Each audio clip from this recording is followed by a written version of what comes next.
อ๋อเราเฮ็ดดีอีกมันอ่อนวอนข่อยแม่ โอ้เห็นหมึกแตงรึกดีนี่ละเด้อขอบใจละลายอันนั้นเอาเงินให้ทางอาเจืองอันซื้อกระพุ้ยออกก้อนพี่น้อยก็ได้ใส่น้องเพิ่นบาดนี้เนาะเพราะว่าอยากให้อยู่กับเบิ่งหน้างานตัวนี้บาดนี้เนาะเพราะว่างบนี่ก็น่าจะอยู่ในช่วงที่เฮาอยากให้สร้างเพิ่นมาเฮ็ดแล้วบาดนี้พี่น้องเนาะโดยว่าคือบ่เชิงอยากลำเลียง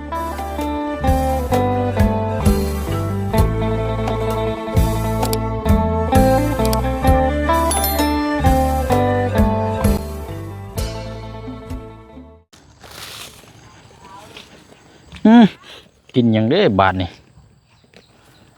กินคิวๆอ๋อนี่พี่น้องเนาะเบิ่งน้ำไหลมาเต็มหมู่บ้านไหลเข้าเฮือนแล้วเลยเพราะนั้นบ่ให้ว่าน้ำท่วมใต้ตารางโอ้ยเนาะนี่ต้องหาทางแก้อีกแล้วนี่เจืองเลยเนาะไปเนาะพี่น้องตัดภาพมาพบเจอกันอีกคือเก่าเนาะช่วงจะค่อยคำลงแรงเนาะมื้อเช้านี่ก็เข้ามาแจ้งยอดสมทบถือว่าเป็นข่าวดีสำหรับทางต่อเพิ่งตัวนี้เนาะพี่น้องเนาะแล้วก็นี่แหละพี่น้องเนาะรอบเย็นนี่ก็พอดีมีทางเรื่อยเนาะทางดูว่าทางพี่ใจดีจากฝั่งไทยพี่เพิ่นฝากมาเพิ่มอีก 2,000 บาทเนาะพี่น้องเนาะมาสมทบใส่ตัวนี้แหละพี่น้องเนาะคันสิเว้ากันพี่ที่เพิ่นฝากมารอบแรกแล้วให้ทางบ่เชิงเปิดสมทบนั่นแหละพี่น้องเนาะเท่ากับตัวนี้ก็เป็นเงินมาเพิ่มอีก 2,000 บาทเนาะพี่น้องเนาะถือว่าเป็นข่าวดีแล้วก็จะมาจ่ายหนี้สินก้อนบัดนี้พี่น้องเนาะทั้งพอน้องเปียวกันเพราะว่าให้ทั้งเจืองจ่ายค่ากระลุมเนาะกระลุมตัวนี้แหละก่อนยังบ่ทันได้จ่ายให้น้องเพิ่นอยู่พี่น้อยเนาะถือว่าติดหนี้ได้นี่ครับนี่แหละพี่น้อยซื้อกับข้าวมาฝากทั้งผู้บ่าวน้อยก่อนมื้อนี้เป็นอยู่ใดเนาะเด้ออยู่ไสกินนี่คือเห็นร้องหัวอยู่บ่ได้นอนบ่บ่ยังได้ยังกินอยู่น่ะ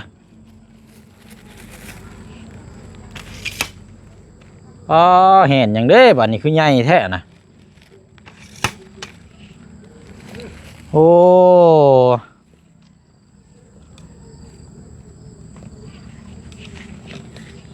้กินยังก็กินเบิดอันนั้นเนาะ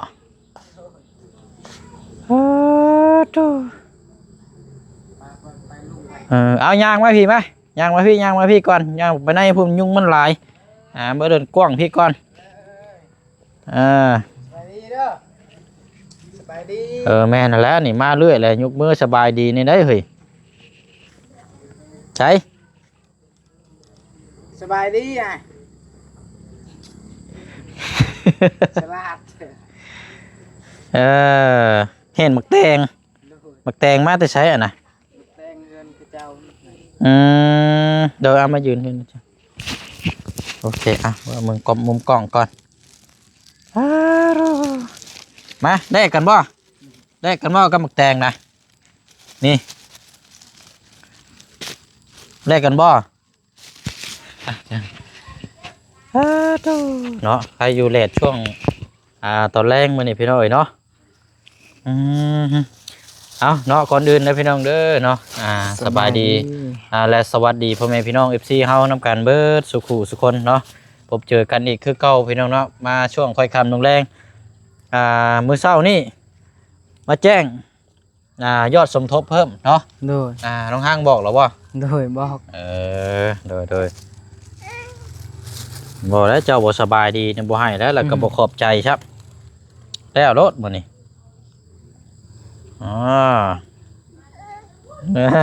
เราเฮ็ดดีอีกมันอ่อนวอนข่อยแม่ เห็นหมึกแตงรึกดีนี่แขวเราลกเนาะใครอยู่โดยสบายดีสบายดีป้าลุงสบายดีป่ะสบายดีป่ะโจมขึ้นมาพี่โจ จมเราขึ้นมาพี่โจมไปใกล้ๆย่างเข้ามาใกล้ๆนี่สบายดีก่อน สบายดีอ่ะ นี่สบายดีก่อน ดีรักเอ้ย เดี๋ยว สบายดี ได้ยังกินข้าวตอนแรก จำอันนั้น ฮะ จำแจ้ว จำแจ่ว โดย เออ กินมักแตงกับเจ้าไห้ จำแจ่วหมักพริกกับหมักแตงนี่บ่ โดย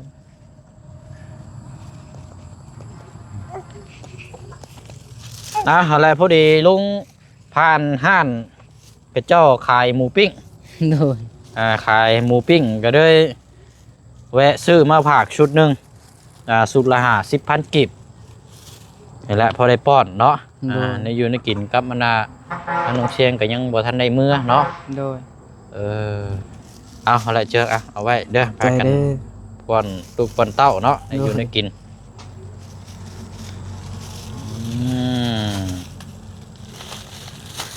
บ่กินขนมมื้อนี้เด้อแฮด มักอันนี้มักแตงช่องอันนั้นแล้วเรา ฮะ กิน แฮด ช่องอันแล้วเรากิน อันนี้หมักแตงเนาะเคยยุ่หมักแตงมันบ่ได้แก่เนาะ โดย มันยังอ่อนอยู่ยังบ่ทันอาบน้ำบ่นี่ ยัง บ่ หากะลินรถอยู่รถพุ่น ยูรถ โดย ยูรถออกไปนอก โดย โอ้เนาะถูกเอาเฮ็ด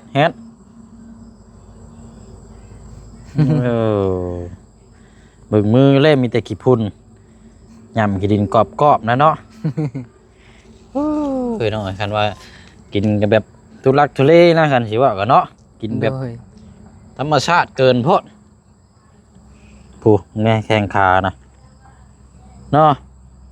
เอาละลุงยืนก่อนจึ๊กโอ้ยเนาะ มาได้มา อันว่าน้ำนี่เจ้าบ่หาแก้ทางใหม่เจิงเรียบร้อยแล้วนี่น้ำนี่มันมาแต่ทางบ้านไหลเขาเฮือนเจ้าเลยได้อนี่ต่อไปนี่ยังท่วมมาแล้วแถวนี่ เจ้าจะมันมีแต่ว่าตัดอันนั้นขุดบนนั้นแหมปล่อยไปพุ่น เจ้าต้องไม่นั่นกับเจ้าถมเนาะ โดย ถมหน้าทางนี่ขึ้นสูงหน่อยนึง โดย ถมให้มันสูงหน่อยนึงแล้วให้มันชัดลงห้องพุ่นเลยซะ โดย เพราะมันไหลมาอันนี้น้ำนี่กับเจ้าล่างเพื่อนฮักอันนี้เนี่ย แม่ มันไหลมานี่เลยนี่พี่น้องจะต้องเอาดินมาถมนิดนึงแหละสูงๆเนาะ โดย เอาคันเชื่อว่ากระหนาบประตูนะให้มันสูงขึ้นแล้วก็ให้มันทะลักลงไปนองพุ่นมันยังมีหม่องเก็บอยู่เด้ โดยน้ำแต่เฮืองเขาเจ้า อันนี้น้ำเพื่อนจักมันยังไม่ย่าเนาะโอ้ยพี่น้องเอาละมาพี่ก่อนก็ได้เดี๋ยวจังว่ากันพี่น้องอันคากระลุ่มมัน2,500,000ได้เนาะ โดย พี่น้องเอาเพิ่มอีกได้หน่วยหนึ่งกินนี่ โดย หน่วยหนึ่งหน่วยเดียวนั่นบ่พอตัวซักเสื้อผ้านั่นก็ตัก2 ฉบับกระเบิดเลยน้ำประปากับบ่มาซ้ำมื้อนี่ โดยเมื่อคืนนี้ฝนตกแห้งฝนตกกระถางนี่จนเต็มน้ำกันซีอยู่ในนี่มันคักมันสดน้ แม่นต้องซื้อสีมาพ่นเนาะ ำโดย น่ะซื้อสีมาพ่นแล้วตอนนั้นน่ะ โดย สีขาว2 กระป๋องโอ้ยเนียนกิ๊บเลยฉันบอกว่านะมันสิเป็นขีดสนิมแบบนี้เนาะ โดย กล่องละ25,000นะมันซีดล่างคัดแล้วให้มันแห้งแล้วก็ซีดพ่นเลยบัดนี้ โดย คักอยู่เลยเอามาเพิ่มอีกกระถางนึงพี่น้องเอ้ยแต่ว่ายังติดหนี้เขาเจ้าอยู่ได้50,000ให้200,000นึงนั่นก็เงินบ่พอ มื่นแล้วจังสิไปเอาไปให้ละทางอันพลุงเราสิมาถามมื้อนั้นแหละ โดย พ่อเราอยู่เฮือนอยู่บ้านสกีพินนะก็เลยเอามาอีกทางหนึงเพราะว่าเอามาเลี้ยงเป็นแค่แน่พี่น้อยน้ำประปายุดใดแค่ได้2 ถังอาบแน่ก็เผื่อไว้สำรองแน่ละมันมีไว้ก็ดีเป็นนั่นละจ่ายทางเอาเจืองก่อนพี่น้อง ติดหนี้เราได้นี่ ไอ้บ่มีเงินก็ไว้นั่นก่อน บ่นี่ละมีอยู่เงินอ่านแล้วนี่นะมา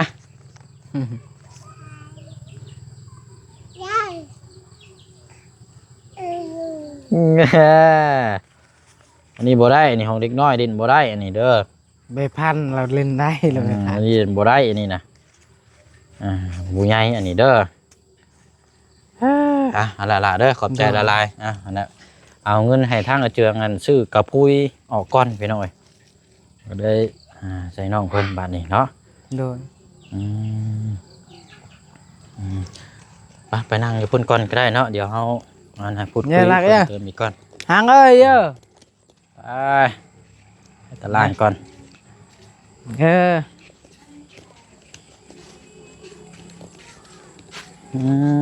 เอาอึ๊บใส่นั่งก่อนเนาะยังมีคือเก่าอยู่บ่ยุงน่ะ ยังแหละ แต่กับโคบคือเก่าบ่ โดย โอ้ยเนาะ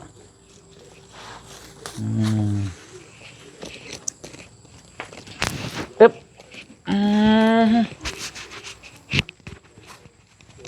สบายดีอ่ะ สบายดีแม่ เบิ่งสบายดีกันสบายดีก่อนสบายดี ลองตัวนี้ยังคักเลยยังสบายดีคักเลยนี่ โดย ลองเบิ่งอยู่หาจากตอนหนึงอยู่เด็บมือนี่นะนี่ไปเอากรรไกรมาเต็ดในตัดในก้นนี่ เราเจ็บในกลางคืน เพราะมันเด็บมือมันยาวเลยตัดออกซะ โดย นี่ตัดออกแล้วก็เศร้าแล้วนี่เห็นว่าเล็บมือมันแย่แล้วมันแดง โดย มันแดงอะไรกันมันเจ็บเลยก็เลย อันนี้เอากรรไกรมาตัดให้ลูกออกแล้ว โดย ตัดออกแล้วมันก็สีอันนี้ อ่ะแอมน่ะ อยากเล่นตัวนี้เด้อยากกินตัวนี้บ่นี่มาแกะให้เราไปหาจ้ะ มา ตอนจากใดย่ำพอเขี่ยวมาเดินมาอึ๊บเอาขึ้นมาก่อนอึ๊บเอาเก็บเงินไว้ก่อนเดี๋ยวเราชิเล่นนะเอาใส่กระเป๋าไว้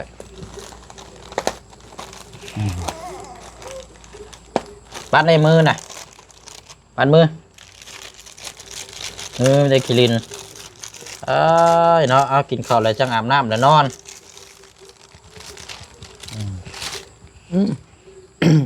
ต้องเอาตอนแย่แล้วเอาตอนนั้นก็ได้ แอม เป็นยังไงมันนี่ชื่อกับเขาวมาฝากมานี่ส่วนลายจะเอาแต่ขนมมาฝากเนาะเลยชื่อกับเขาวก็นานมากนี่แหละพอได้กินไปหน่อย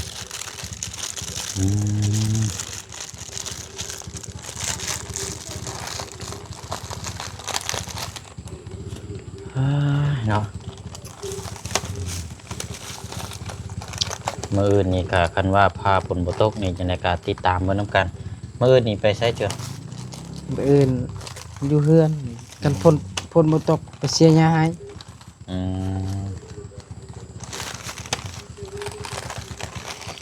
เหมือนก่อนนะสิพี่น้องเนาะเพราะว่าอันนี้คันว่าเท่าไรเนาะ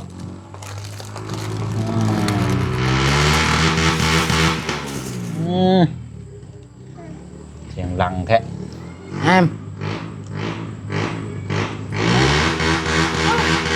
เสียงยังค่ะ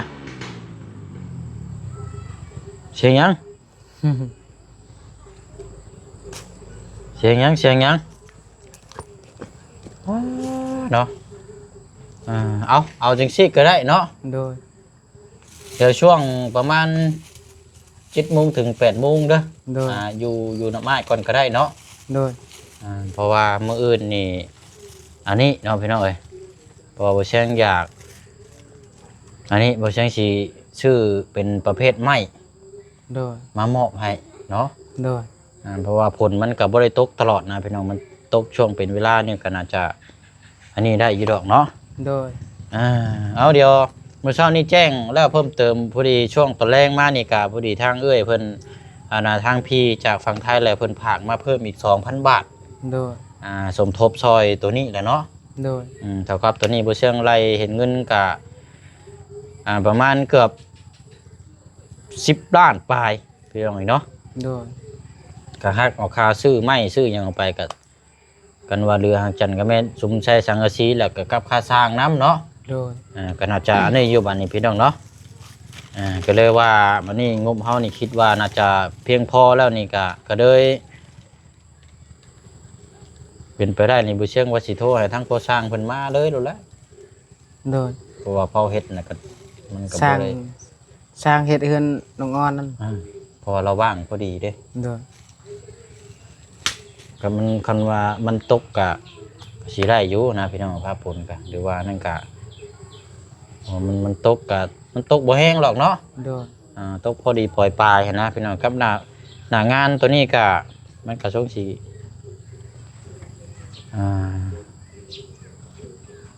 ได้เนาะเอาเดี๋ยวเบิ่งตัวจริงน้ำกันอีกก่อนเนาะแต่ว่าตอนเช้าเจ้าอยู่ก่อนเด้อ โดย แต่ว่าผลบ่ตกเนาะเดี๋ยวให้สิซื้อไม้หยังมามอบให้เนาะ โดย ประเภทไม้เส้นไม้หยังเราจะมาไว้ใต้ตารางนี่ก่อนพี่น้องเอ้ยเนาะ โดย เอาไว้แถวหิมนี่แหละก่อนแล้วก็มื้อถัดไปคันว่านั่นน่ะจึงเพิ่นมาดำเนินการเนาะ โดย นี่แหละพี่น้องเดี๋ยวว่าจังใดก็เดี๋ยวติดตามเบิ่งน้ำกันมื้ออื่นเนาะ โดย ประมาณนั้นแหละพี่น้องเอ้ยพอฮ้อนแท้เนาะจังว่าจังน้อยนี่หุ้มไม้จักอันนี้ ฝนจะตกและหอน เนาะ โดย หรือว่าฮ้อนเฮ็ดปวกบ่เป็นนี่ได้นี่ฮะกินละเงียบแท้นี่ติดเชื้อบาดนี่เอ้าเอาเก็บไว้หั่นแหละ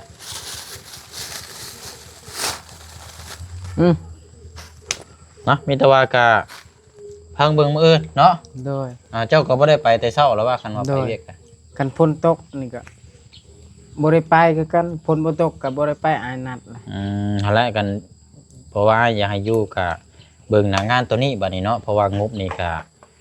น่าจะอยู่ในช่วงที่เฮาอยากให้สร้างเพิ่นมาเฮ็ดแล้วบัดนี้พี่น้องเนาะ โดย ว่าคือบ่เชิงอยากลำเลียงเป็นประเภทไม้มาก่อนไม้นี่ไล่เห็นแล้วพี่น้องไม้5คูณ10นี่ก็ยาว5เมตรนี่7โตะ โดย แล้วก็ไม้18นี่12แล้วก็ไม้ฟาเชล่านี่ก็5แผ่น โดย ประมาณนี้แหละเนาะแล้วก็ชื่อปูน้ำสอบนึงแต่ว่าแห่ทรายนี่ใส่ล้อเอาไปอยู่เฮือนน้องอ่อนเด้อ โดย แห่นี่ก็ยุ่งออกมาประมาณจัก3ล้อนี่ก็พอแล้ว โดย แล้วมัน3เสานึงโดยอยู่นี่ก็มีอยู่กวดสำนีใช้ก็ได้ โดย กับทรายเนี่ยมาอย่างละ3นะอันเพราะว่าคุยบ่เชิงเว้ากับทางน้องอ่อนแล้วบ่ยากหรอกมีแต่เจ้าไปอันนี้เลยก็ได้ โดย นั่นก็นี่มาเลยนั่นแหละพี่น้อยประมาณนี้เนาะหอนแหงม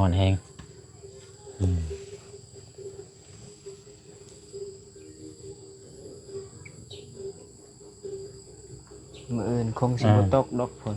จังว่านี่แหละเนาะปัจจุบันนายมันบ่ได้ตกเลย โดย ตกอยู่แต่ตกแบบบ่แห้งพอดีปล่อยปลาย เขาว่าอยู่เวียดก็บ่คือกัน บ่ได้ตกบ่ โดย นี่บ่ตกอันนี้ติ ตก เนาะมันมานี้บ่จะไปกิน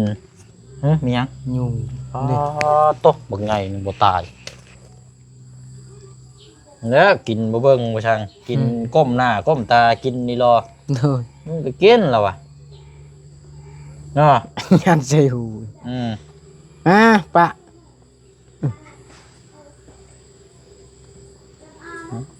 แอมกันหมึกแตงพี่น้องเอ้ยก็ตัวโคตรดีๆนี่แต่ว่ากินง่ายเนาะ โดย กินง่ายอยู่ง่ายกันสิบอกกันก็สิได้นี่ละต่อเพิ่งออกมานี้พี่น้องเอ้ยกันผลรอบเศร้าในแม่นโมตกในแม่นว่ามีนัดกันแล้วหน้าเบิร์นนี่เนาะ โดย นั่นก็เช่นกับสีโทรหาทั้งช่างเพิ่นน่ะพ้องผู้สร้างในว่าคันว่าพอเราว่างอยู่แล้วสิแจ้งหมดแล้วคันว่าผลบ่ตกนี่ให้สิให้เรามาพี่เลย โดย ให้เรามาวัดนะมาขุดคุมตัวนี้ถ่าเลย โดย อันนี้พี่น้อยกับมันบ่แม่นหน้างานใหญ่แน่เนาะ โดย หน้างาน มันสองมือแล้วล่ะ มันมือ2มือปลายก็แล้วแหละพี่น้อยมันก็บ่ได้หึงปานใดหรอกหน้างานนี่นั่นแหละว่ากันสิได้ห่มแล้วก็แล่นเด่นนี่แหละพลักบาดนี่โอ้ยเนาะ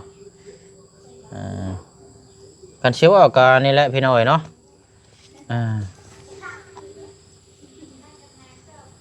กลางคืนก็ไล่ยุงกลางคืน เบิ่งยุงบินปาทุกเนาะพอดีแล้วกันอยู่ในช่วงที่กันเฮ็ดตัวนี้เจ้ากระยุทธ์แล้วก็ขนั่นก็ปรับทางหน้าเข่าน้ำเนาะ โดย หาดินมาคุดใช้น้ำมันเข่ามาท่วมเบิดเฮือนเจ้าเอาดินมาถมหน้าทางให้มันไปทั้งพุ่นไปเลยบัด โดย มันสิง่ายนี่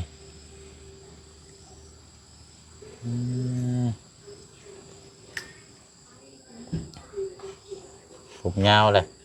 ตัดเด้อนี่เด้อแอดขึ้นไปนี่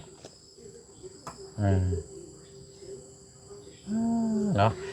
ไปซะเนาะมีแต่ว่าเอาละมีแต่นั่นละไอ้ก็มาแจ้งเพิ่มเติมเนาะแจ้ง โดย ยอดสมทบจากทางพี่เพิ่นฝากมา 2,000 บาทเนาะแล้วก็มาพูดมาคุยน้ำกันนี่แหละพี่น้องรุ่นส่งน้ำกันมื้ออื่นเนาะ โดย ถ้าว่าภาพเพิ่นเป็นใจก็ให้สร้างเพิ่นมาดำเนินการ โดย เพราะว่ามันการหน้างานก็บ่ได้ใหญ่ปานใดนะพี่น้อยเนาะเอาละเจืองเด้ออวยพรอวยชัยให้ทางพี่เพิ่นแน่เนาะ ขอมุกขอบใจทางพี่ใจะดีหลายๆเด้อที่มาสมทบเงินซานล้านแปนของน้องเด้อก็ถือว่าขอมุกขอบใจทางพี่ใจะดีหลายๆขอให้พี่อยู่ดีมีแฮงเด้อให้อยู่เย็นเป็นสุขสุขทางกายสบายทางใจ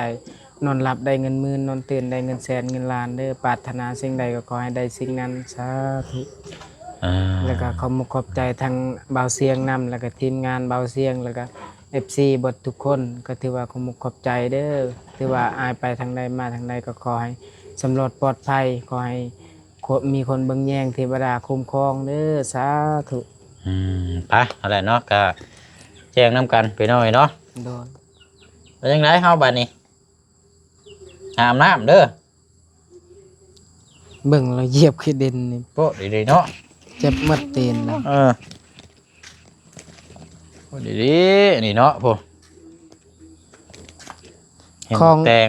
เครื่องคองคันเราอยากกินนี่อิ่มลาวก่อนได้เราจังให้คนอื่น เอาหมูเศร้านี่เอาขนมมาให้ กินแท้กินว่ากิน โอ้ย กินขนมอิ่มแล้วก็กินนมอีกบาดนี่กินนมอิ่มแล้วก็จังหันมาหาอ้ายได้ เรา แต่ กิ จั น งมาเล่นนํ เรากินอิ่มก่อนจังให้คนอื่นนั่นน่ะคันเรายังบ่อิ่มนี่คันคอนี่เราให้ ร้อยเลยบ่ โดย เนาะเอาละเสร็จแล้วเจิงเด้อ โดยส เอา บาย เนาะ ดี ยังว่ากันมื้ออื่นพี่น้องติดตามเบิ่งน้ำกันเนาะตามสภาพอากาศนี่แหละเอาว่ามีการเปลี่ยนแปลงจังไดก็จังว่าจังคุยน้ำกันเนาะนี่แหละกลับมาจ่ายนี่แหละจ่ายกระลุมทั้งอาเจียงน้ำพี่น้องเนาะป้าเนาะป้าบัดนี้พี่น้องเนาะก็สิได้ล่ำลาอีกคือเก่าคือเดิมเด้อเนาะมื้ออื่นจังว่าจังคุยน้ำกันเนาะขอบมกขอบใจขอบคุญขอบคุณเนาะสาธุอนุโมทนาบุญน้ำเอื้อยน้ำหลายๆเด้อเนาะทางพี่ใจดีเนาะการนี่แหละพี่น้องเนาะเบ้าด้วยความหักความแพงด้วยความศรัทธาด้วยความเลื่อมใสเนาะทางเอื้อยเพิ่นก็ฝากมาเพิ่มอีกทั้งหมดทั้งมวลก็เป็น 8,000 บาทพี่น้องเนาะนั่นแหละพี่น้องสมทบซอยกันเนาะเบิ่งน้ำกันจนแล้วจนทั่วพุ่นแหละพี่น้องเนาะไปเนาะมีหยังเพิ่มเติมจังไดก็เดี๋ยวมาแจ้งหำโหน้ำกันเนาะสุขทางกายสบายทางใจทั้งผู้ให้และก็ทั้งผู้รับผู้เบิ่งผู้แย่งน้ำกันเบิดสุขสุขคนบ๊ายบายเด้อพี่น้องเด้อเนาะสบายดี